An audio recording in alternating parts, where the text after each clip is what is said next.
Good afternoon and welcome to CanadianAgMarkets.com. My name is Brian Como with Ireland Como Lafoy. Today is the 9th of July. All right, let's get right into what ag markets did today. Canola, the biggest loser of the day, $23.10 a ton down, now at 681 on the November. We saw Minneapolis wheat. We saw the wheat market a little bit mixed today. Minneapolis wheat was up a cent at $6.50.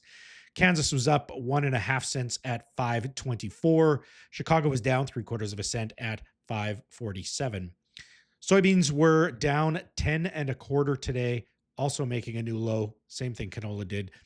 Down at 10.07 and a quarter on the November today.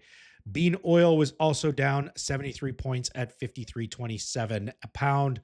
Corn was down one or up 1.25 at 3.9925, still trading with a 3 in front of that one. The Canadian dollar still kind of hovering around that 73-cent area. Not a lot has changed in the last couple of days there. Feeder cattle took a bit of a break, or live cattle took a bit of a break today, down 20 points or 20 cents a hundredweight, 219.78, let's call it. Feeder cattle were up a buck 35 a hundredweight at 320 4 3/4. All right, today I thought I would just do some screen share like I have done in the past here and just kind of go through some of these charts. They are looking somewhat concerning here, and we are glad that a lot of our clients were able to get some hedges off near the upper end of this market trading range. Let's go look at November canola today. As you can see here, I'll move this over. November canola made a new low today. We have been talking about this 50-day moving average and this trend line in previous reports. We also were talking about this low that was established on the 30th of June before kind of the rally back.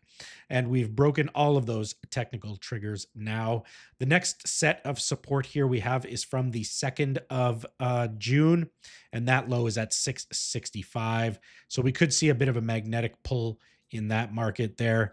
Again, I'll show the commitment of traders number here. Of course, this is backdated data, but here you can see just how large that long position in canola was.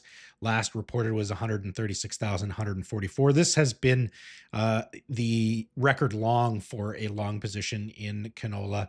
And as a result, there may be a considerable amount of fund selling. In fact, some of the reading that I did earlier today would suggest exactly that there is some fund pullback happening.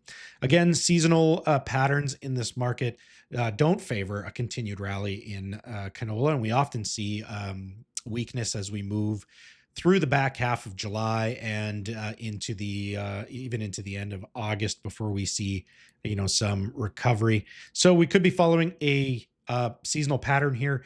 Make sure you have some canola hedged for new crop if you haven't already. All right, I'll move into, I'll stay in the theme of vegetable oils today. Here is the December soybean oil. We did see weakness in the soybean oil. There was some speculation or at least some headlines that were stating that canola was lower because of bean oil. I wouldn't say that's necessarily true. I think the fund selling probably had more to do with it. Bean oil losses were relatively benign today, at least coming down to kind of test towards that 20-day moving average, still lower. And as you can see, we've kind of made a bit of a lower high here. If we make a new lower low, that would be a concern in soybean oil, but we are still seeing soybean oil relatively elevated compared to some of the other commodities. Soybeans proper today did not fare quite as well. Where are those now? Here's the November. We've also been talking about this channel in November beans and watching out for a break here. That did happen today. We did establish a new low here at $10.07, and that broke this previous low on May the 1st, which was 10.11. So now we're kind of trading in a range where we could see some significant weakness here just based on technicals. This particular support here exists down at 971.25. So there could be some significant weakness that comes into beans here. I think that would be a seasonal normal as well. So just watch out for that. If you haven't done any hedging on beans, you may want to take a look at that as well. Moving into Well, maybe I'll still stay on the vein of oil seeds. Rapeseed also lower today. We have seen the open interest now move more to the November in Euronext rapeseed. That did make a new low as well. It has been under pressure for quite some time. We could see, an easy test of this low here, which was 464. That's probably the next one that we can see here as it's cleared all the major moving averages. Even failing that, the contract low here is down at 455.25. That's euro per ton. So, there is a lot of risk here in the oil seeds market right now. I think of a lot of it just has to do with seasonality and the way the funds are positioned. Long liquidation is not out of the question. Okay, moving to something a little bit more positive, although it wasn't necessarily positive as we moved, yesterday. We did see a bit of a recovery in corn today, very mild though, and we did post a new low today. The low in December corn was 411. The low on the front month or September corn still is below that $3 mark. So we did make a new low in Sep corn today at 396 and a quarter. So we are trading with the three in front of corn, which is something we were all kind of worried about happening, but currently there isn't a lot of risk in the forecast for corn markets. We did see a bit of a mixed bag, as I said, in the wheat markets.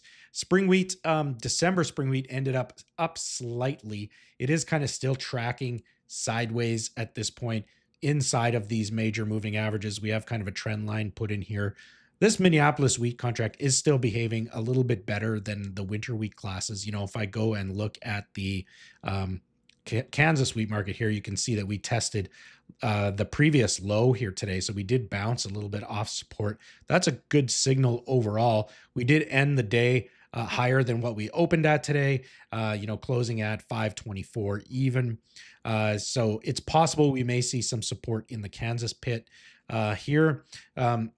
Chicago continued to take some losses. As you can see, it's a little bit farther away from those lows. Kansas is the one that's closest to its recent lows. Chicago is still kind of tracking a little bit more sideways as well, although it has seen some volatility in the last little while. So wheat is not doing so great either, with the hard wheats taking it a little bit on the chin in the last little while. On the macro front here, we saw crude oil with a little bit of volatility today. Which one here? We have moved to the September now to get some more volume and open interest there. We have seen oil kind of climbing out of the pit here that it dug itself back after the Iranian conflict issues that were kind of taking center headlines here. It's kind of climbing its way back. That should be helping the Canadian dollar out a little bit, but we're not necessarily seeing that at this point. We did kind of inch towards a new low today. The low of the day was 72.94. So we did post a new low today. It is kind of creeping lower now, trading below the 20-day moving average. It's hard to make a case that we're going to break below, this recent low of 72, call it 72.50 if I'm rounding up a little bit there. So we probably will see some support there, or even at this 50-day moving average at 72.70. But it's likely that we will see the Canadian dollar trade below 73 cents here for a time before we see any meaningful bounce. All right, I did want to touch a little bit on Canadian weather maps here, just to kind of illustrate. I think some of the things that's keeping canola traders spooked is some of the weather has gotten a little bit better in the last few weeks. This is a 14-day accumulated precipitation map here. Of course, 25 millimeters is where an inch would be. So, anything in this kind of medium to dark green is kind of in that inch or better area. Of course, the blue is even higher. So in a lot of areas here, we did see an improvement in moisture. Still low amounts of moisture in some areas. This area of southern Alberta, though, was already, kind of well supplied. This southwestern part of Saskatchewan is always a concern, but there has been other concerns as well. If we look at a couple of other maps here, Here is the percent of average in the past 30 days. So this is going out 4 weeks instead of just two.